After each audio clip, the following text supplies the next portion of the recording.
Hi, guys. Welcome back and happy Wednesday. All right, guys. So this is a little bit of a solo day today.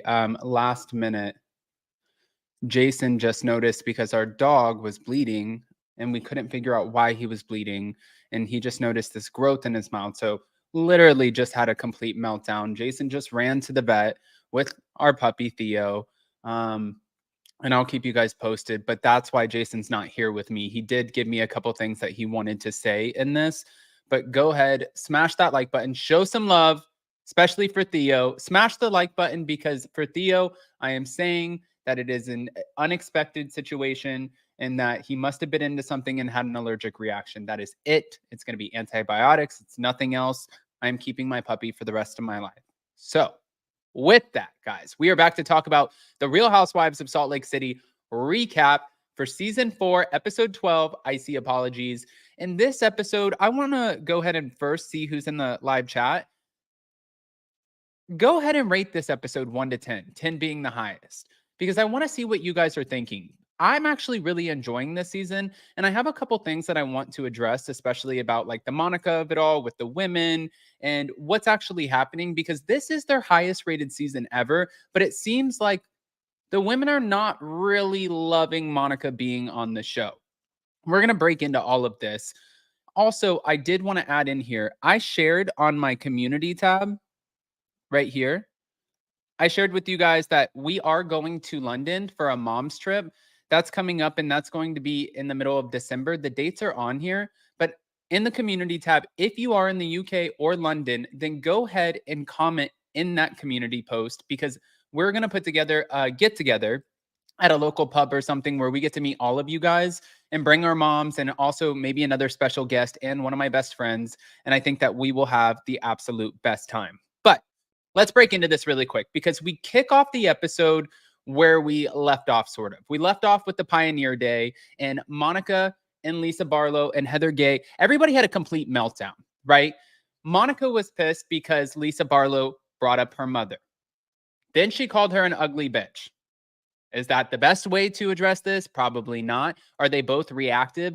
Absolutely. And is there something that's going on here that's a little bit deeper? I don't know why these two trigger each other, but after this, I think Heather was really excited to announce the Bermuda trip with Monica, and Monica, she was like, no, I'm done. We don't even know if Monica's going to Bermuda at this point. So then Heather Gay ends up going over to Angie K's house, and she's talking to her, and she's saying, I don't know what to do. And in her confessional, she's saying that she feels like Monica is reminding her a little bit of Jen Shaw, that her reactions are a little all over the place. And that's kind of triggering for Heather Gay. Now, as you guys know, the confessionals are filmed after the season is airing or as the season's halfway through. So Heather Gay has already made up her mind on Monica at this point, because like I saw at BravoCon, the women were not speaking to Monica. Monica was like on an island by herself. Mary Cosby wasn't there. Angie Katzenavas, Lisa Barlow, Whitney Rose, Heather Gay, and I believe Meredith Marks. They're all good. But Monica on an island on her own. Now, Angie Katzenavas and Meredith Marks, I'm still kind of wondering where they're standing, because as the episode is going on, we see where Angie Katzenavas tells Heather Gay that she is not invited to Meredith Marks' new launch for her new line, her new collection of her jewelry. I actually thought that this was really smart, and I wanted to see what you guys think. Hold on, let me see what you guys are saying in the live chat. Am I missing something? Where is everybody at? Guys, smash the like button. I don't care for Monica. Go to Sherwood Forest, Adam. Oh, okay. Monica is very unstable. Yeah, with Monica, the apple doesn't fall far from the tree. Wow, guys. I love Monica, and this season is amazing. I think it's the best Real Housewives franchise that is on right now, and the casting is great. Is Monica trying to copy the con lady? You know, I think, first of all, there are a lot of housewives that come on and emulate other housewives. I don't find that for Monica. I find that sometimes because we all have reactions. Sometimes our reactions are really big. Sometimes we hold them on the inside. Like Lisa Barlow, for example, she's like, I don't like having outbursts. We're going to get to this because she had the hot mic moment 2.0 in this episode. We're going to get to that in a second. But for Monica, I think her reactions are big because I think that there are certain things that are triggering her. And when you put a camera in someone's face, you can't really run from it, right? I want to move over for a second and see. Hi, Tracy. Hi, everyone. Guys, smash that like button. Let's get to over 100 people in the room. And also smash the like button for Theo. Send love to Theo. Bipolar? I don't know. So back to it. Whitney and Justin went to couples therapy. Now, this is something that I find really interesting because I started therapy with BetterHelp. And I thought that at first, I thought, maybe is this taboo? Is it something you want to do? And I found it to be extremely helpful. I still find it to be helpful. I think it's good to talk to someone. And sometimes when you go to couples therapy, from what I've heard, I've not been to couples therapy, but from what I've heard, it can be really triggering. And sometimes you go there and you're not necessarily hearing the things that you want to hear. Because usually when two people go to therapy, the husband and the wife, the husband and the husband, the wife and the wife, whatever the case is, one person has an issue with the other person and vice versa. But then the therapist sits there as a third party and they're like, oh, so you're mad at her. For example, I know two people who went to therapy and the problem was sex, right? So the husband wanted to have sex and the wife didn't. The therapist looked at the wife and said, I think that, I think that you should be a little bit more submissive.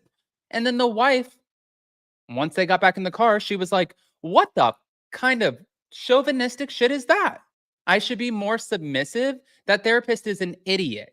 And I think we're kind of seeing this with Whitney and Justin because Whitney and Justin are in the car talking about couples therapy. And Whitney's being very vulnerable about the fact that she doesn't know if this is something that's helping them more or hurting them more. And I agree. But also, she's been in this marriage for 14 years with Justin. And I think that the most important thing that they said is that after 14 years, if you're still willing to fight for it, then okay, we have something good going. I want to actually ask you guys in the live chat too, has any of you guys ever been to couples therapy? Lisa is such a diva. I just finished the episode. The Hot Mic 2.0. Don't worry, I'm getting to it. But if you guys have been to couples therapy, let me know in the live chat. I want to know what your guys' experiences are or have been. Rio is in the chat room. I finally made it. Sorry, I'm late. Looking forward to this. Rio also is actually helping me get to, not get to London, but helping me organize by sending me a lot of information of people or places that we can go. So thank you. Thank you. I really appreciate that. Yes, you've been. Okay, so Kay, what was your experience? That's not what a consult wants to do. I think is that what you meant to say? Yep. Once my ex was not happy about it. Okay. See? Yeah.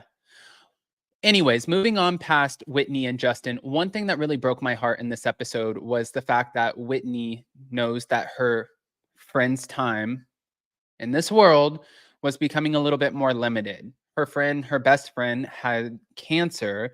And as you guys saw in the episode, if you watched, she eventually passed away. And Whitney was having a hard time with this, which you guys know 2 years ago, I had my best friend in an unexpected call.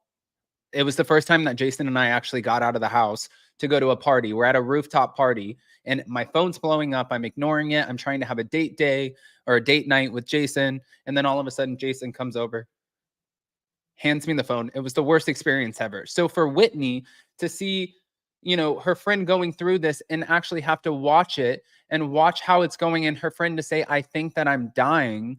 I think that, my time on this earth is limited. That would have to be the most gut-wrenching thing ever. As far as couples therapy, though, Justin said that instead of couples therapy, he actually enjoys talking to couples more as opposed to going to a therapist. Now, moving on, there was another thing that I wanted to talk about. Lisa Barlow and Meredith Marks sat down to have a conversation, and Meredith absolutely killed this conversation.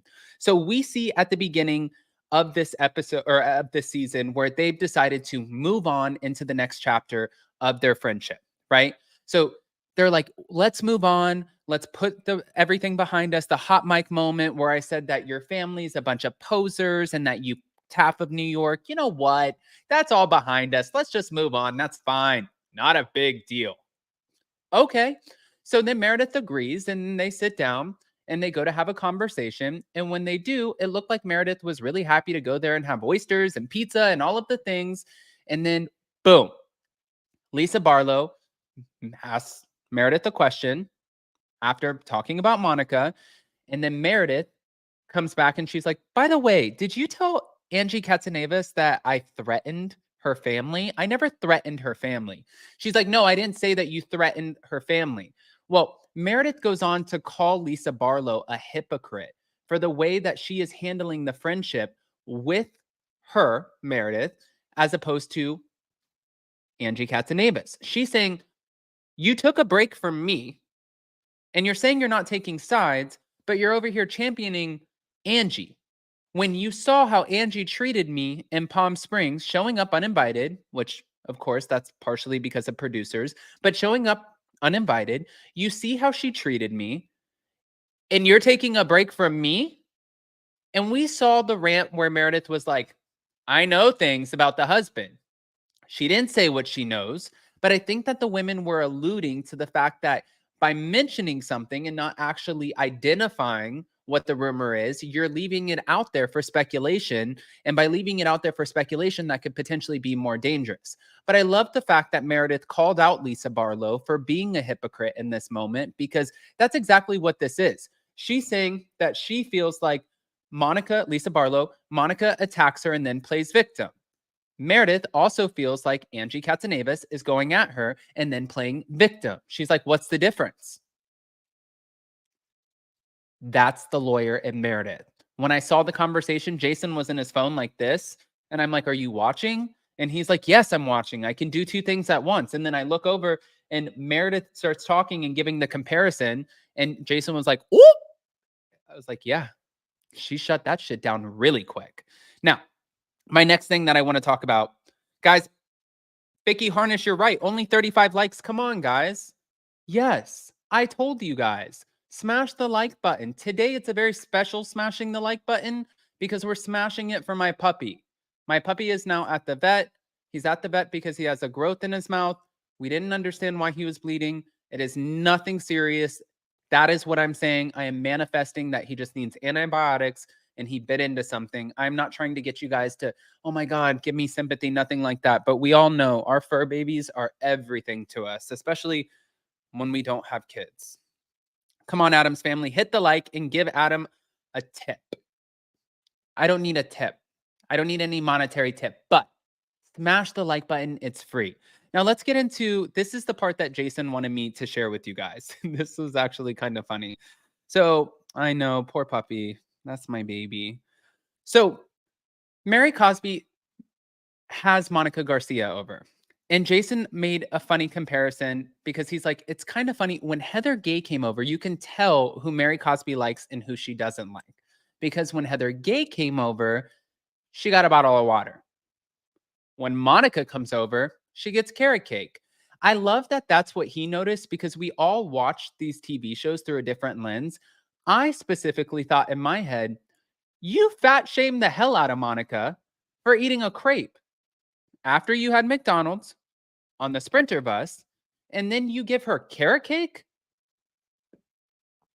Mary Cosby, we can't keep up with you. I also don't know if you guys, not to get off topic, I just did a video on Mary Cosby's son, and I want to talk about this for 2 seconds. Mary Cosby's son was arrested for a DUI. Now, they said that he was taking Oxycontin. I believe it was Oxycontin, Xanax, but he wasn't drinking. When he blew in the breathalyzer, it was 000.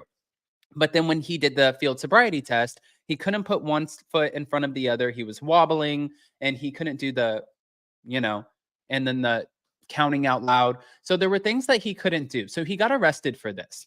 After he got arrested, Mary Cosby ended up bailing him out of jail, or one of his parents did.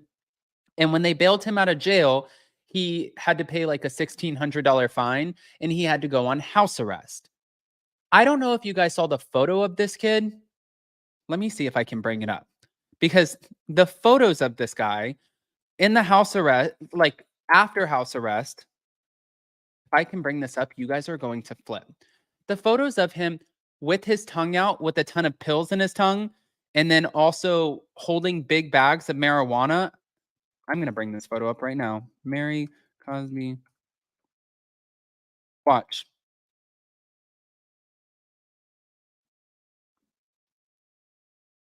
Got it. Bingo.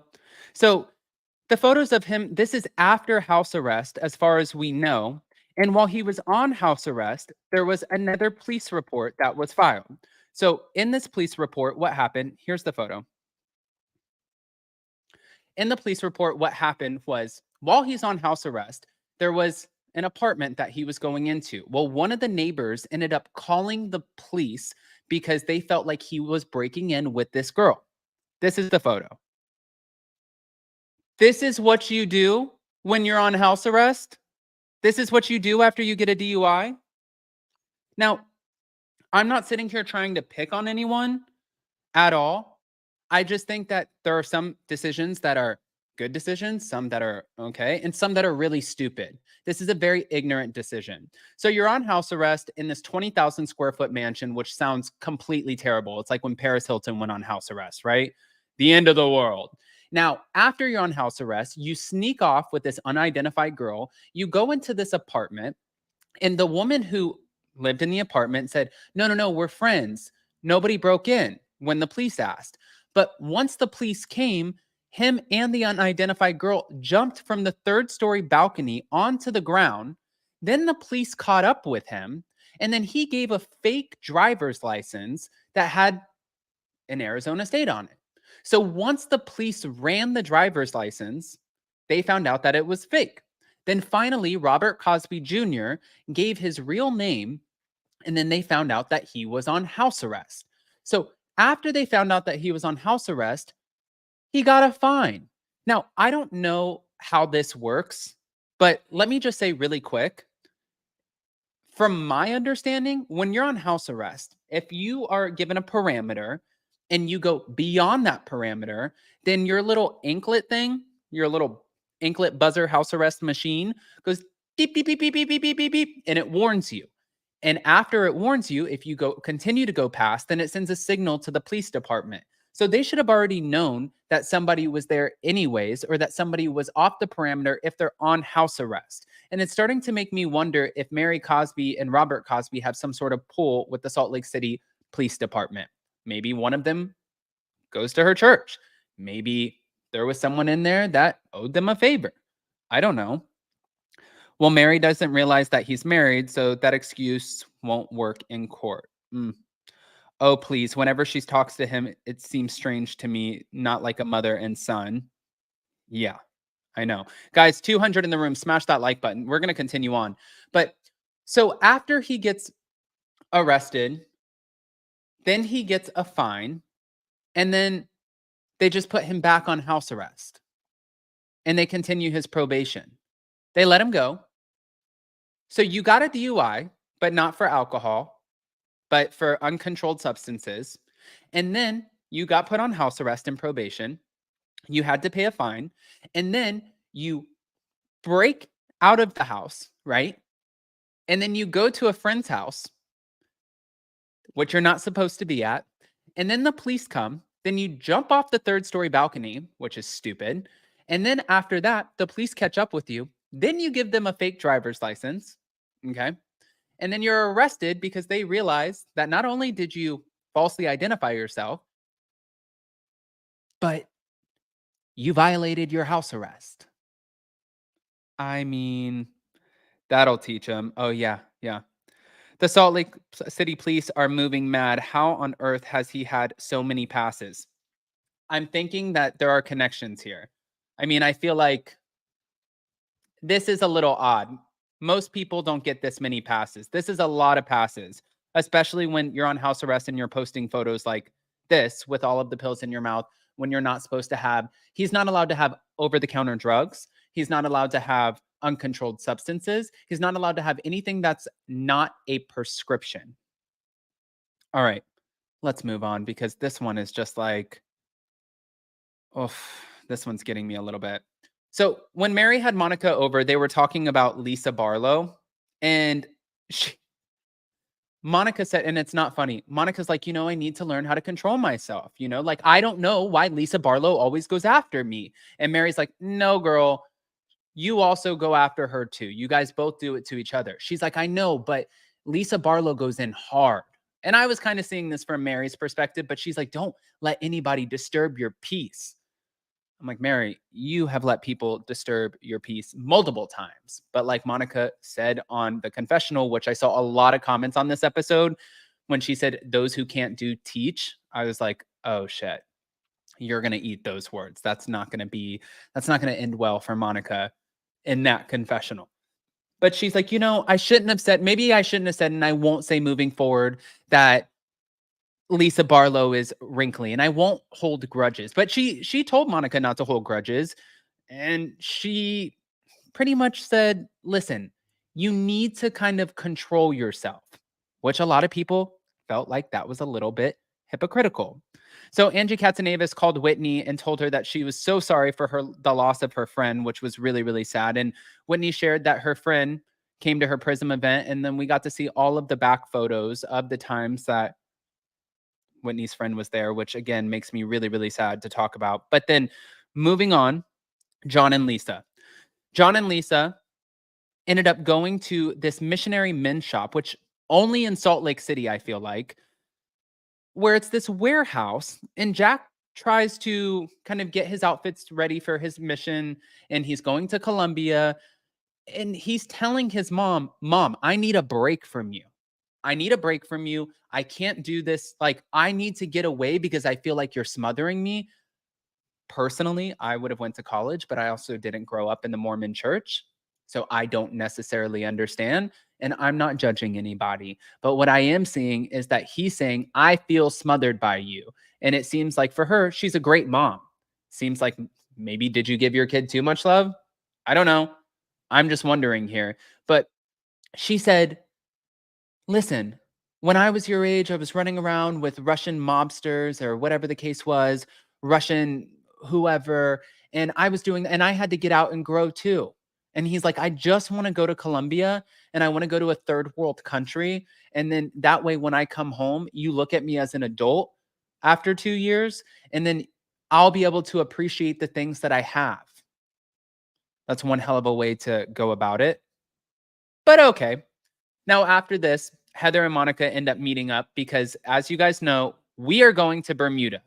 They met up before Meredith's event to discuss if she is going to Bermuda. And at first she said she's not, but then Monica says that the Pioneer lunch was difficult for her, but she's not going to miss the vacation.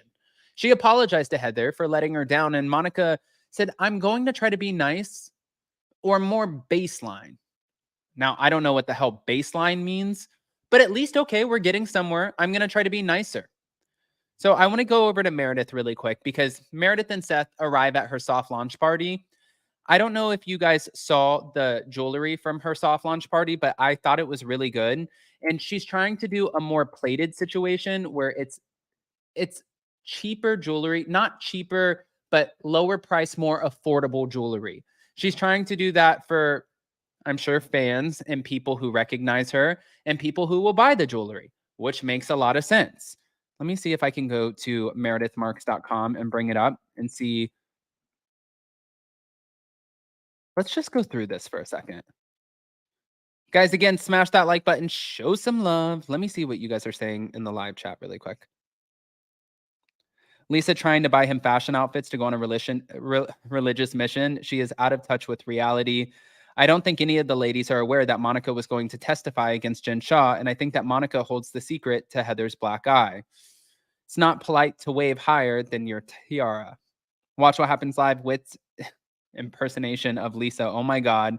And did you see the suits that Lisa was trying to pick out for him? Like, what the? All right. So back to it.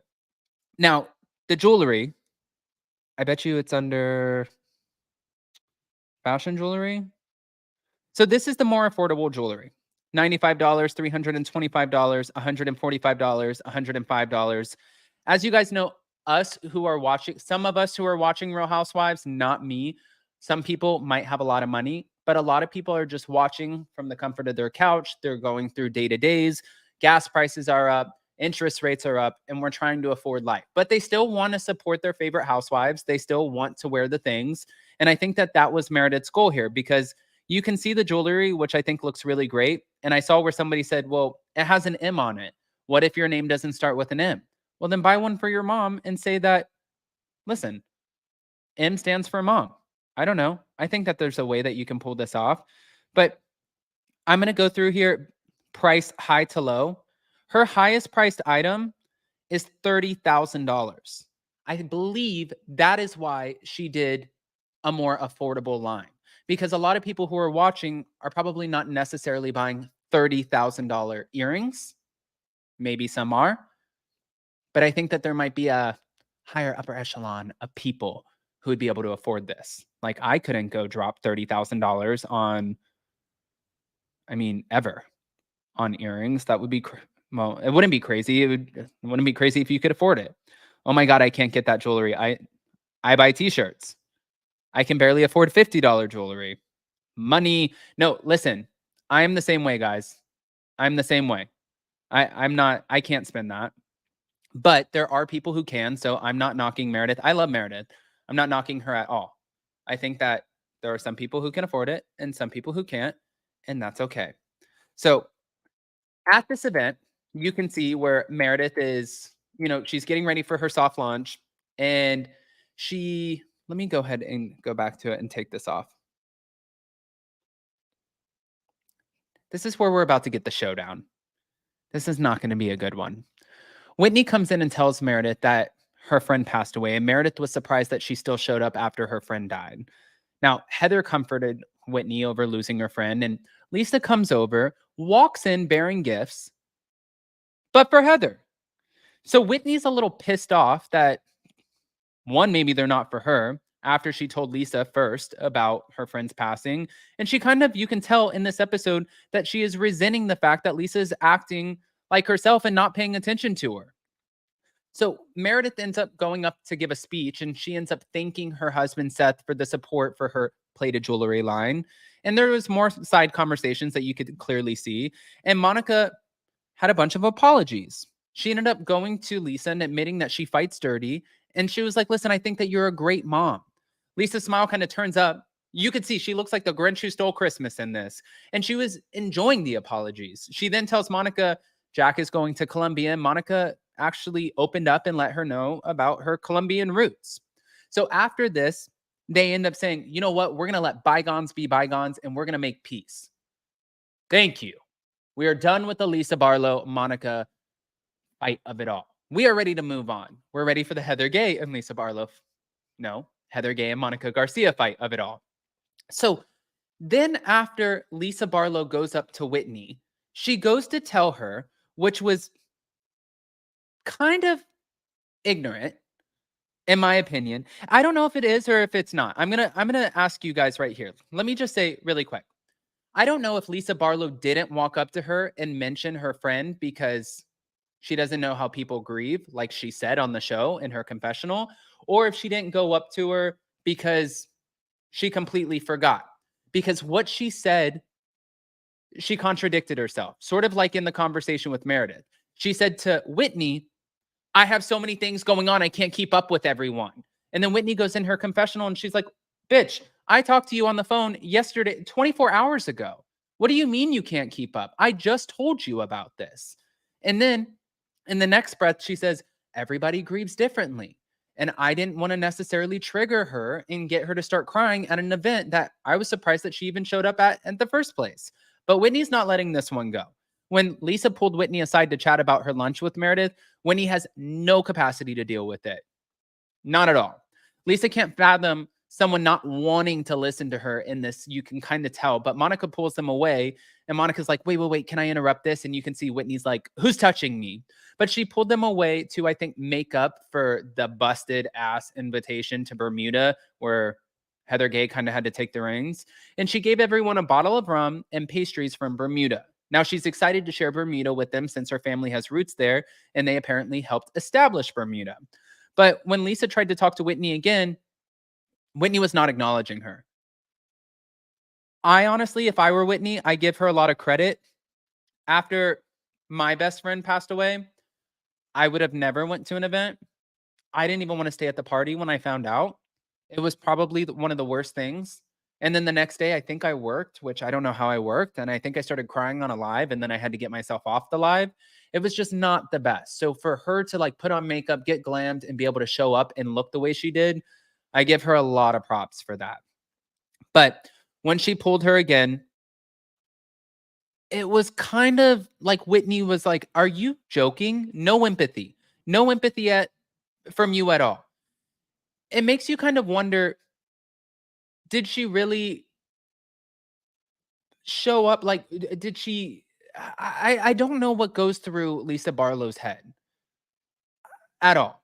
Whitney seems pretty pissed off that Lisa ran straight to Heather bearing the gifts without comforting her first. And she said she needs to stop expecting certain behaviors from someone and then not giving it back, not reciprocating. Now, you can tell that Whitney's clearly annoyed that Lisa and Heather are friendly. And Lisa says, I can't always keep a mental calendar of everything going on for everyone at all times. But Whitney is like, she absolutely cannot understand how she is not retaining information that she gave her 20 minutes ago. So Whitney decided to leave, and we're about to get into the hot mic moment. But Whitney decides to leave. And I think at this point, maybe she should. And Lisa, they don't want to be called selfish and uncaring. So she follows her out. Whitney ends up telling her, you are selfish. And then she starts screaming, hot mic moment, part 2. Okay, this is what I wanted to get into, because the hot mic moment of it all was kind of my favorite. It's like, how after already being caught in one, did you get caught in another? So when she was upset and she walked into Meredith's party, we already knew that something was going to happen, right? And when Lisa Barlow said, I can't always keep a mental calendar of everything going on with everyone at all times. I love that. It wasn't about a lack of concern for you. Whitney told Lisa, you do not have any self-awareness. Now, in her confessional interview, Lisa admitted the real reason she was hesitant to approach Whitney, which was when Whitney texted me that her friend Sherry passed, I felt so horrible. I sent flowers for her this morning to let her know that I was thinking of her and that this has got to be such a hard time. But we're in public.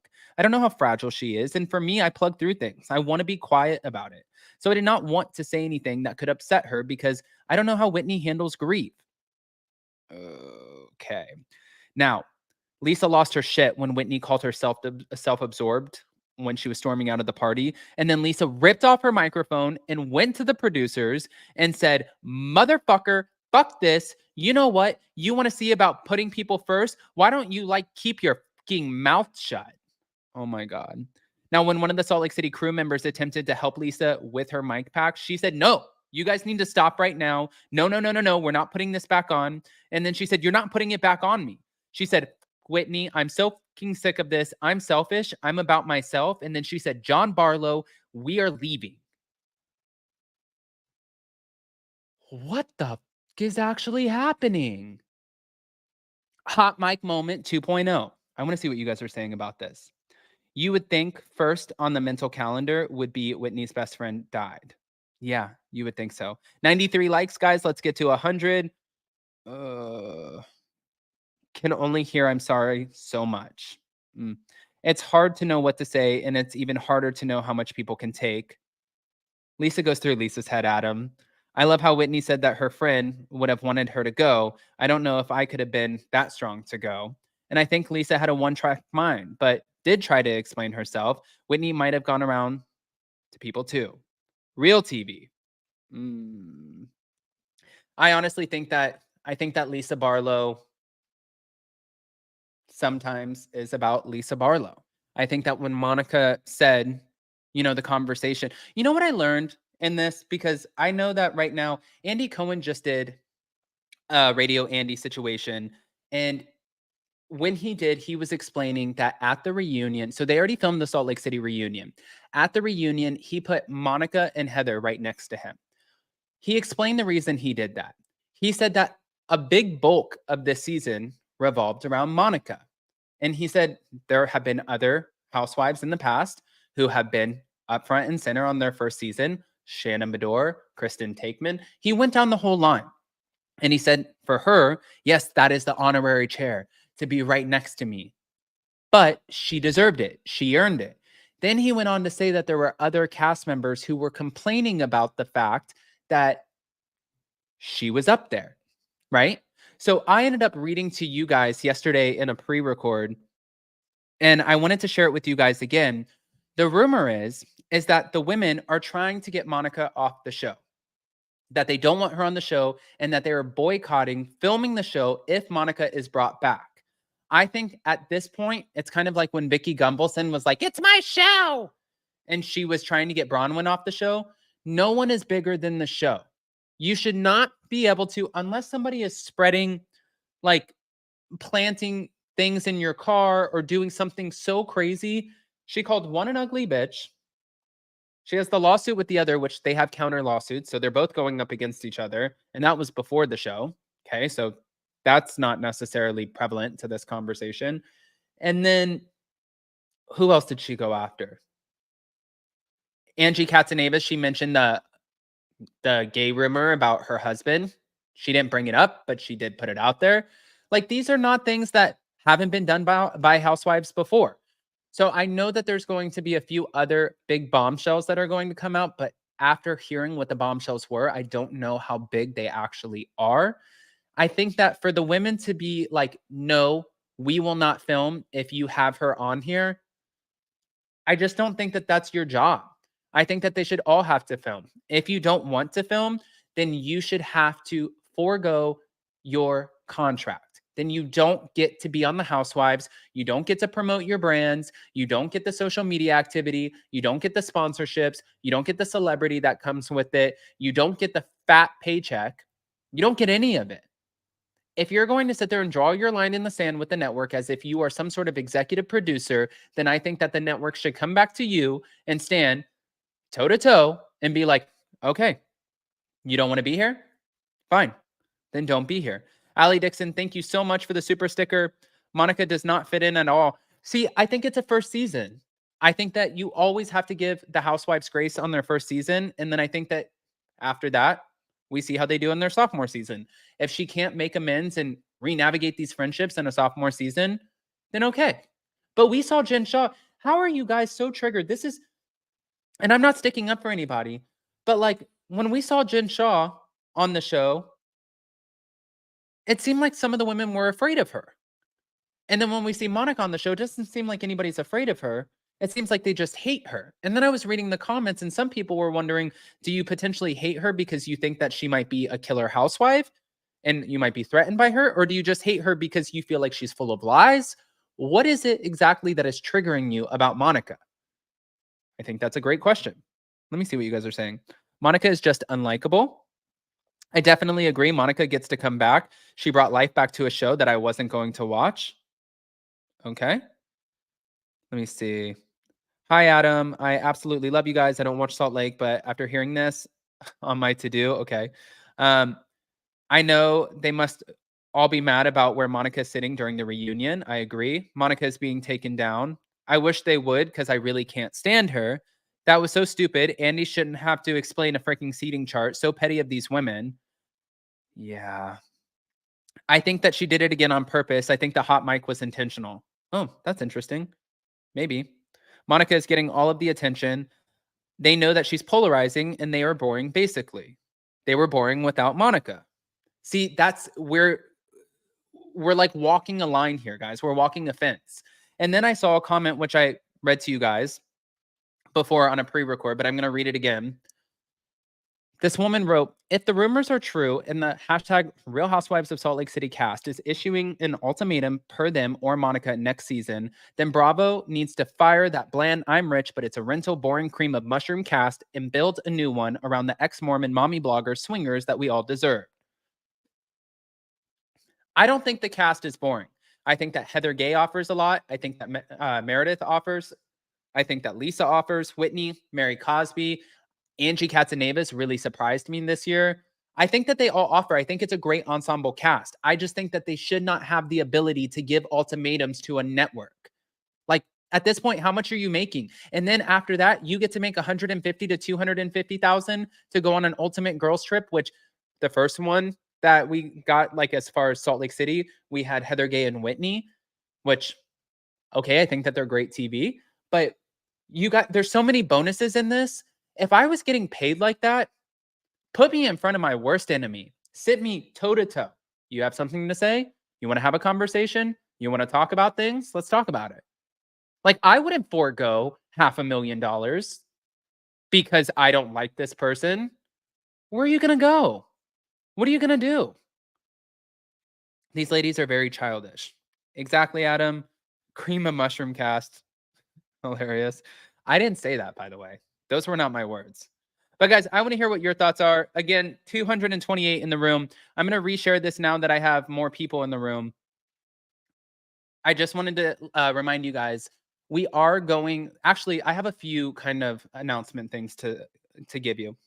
We are going to London, and that's going to be in December. We are taking our moms for a mom's trip. So we are planning something between December 13th and December 17th. As you guys can see on here, we want to plan a meetup with everybody who is in the UK, who might be watching in London. I've never been. My mom's never been. Jason performed there at the Royal Albert Hall, and his mom has been. So I think it'll be a lot of fun. And my best friend's coming with us. And then after that, my next announcement was I am flying out at 3:30 in the morning tomorrow. So tonight is going to be a huge episode for the Real Housewives of Beverly Hills. It's going to be the Dinner Party from Hell Part 2. If I can get everything done, I'm going to try to do a live tonight, but I'll keep you guys posted in the community tab, maybe even with Jason. It depends what kind of feedback we get, obviously, about our puppy today. Jason's at the vet with our dog Theo right now, and hopefully all great news and all of the love and the positive energy and the good vibes.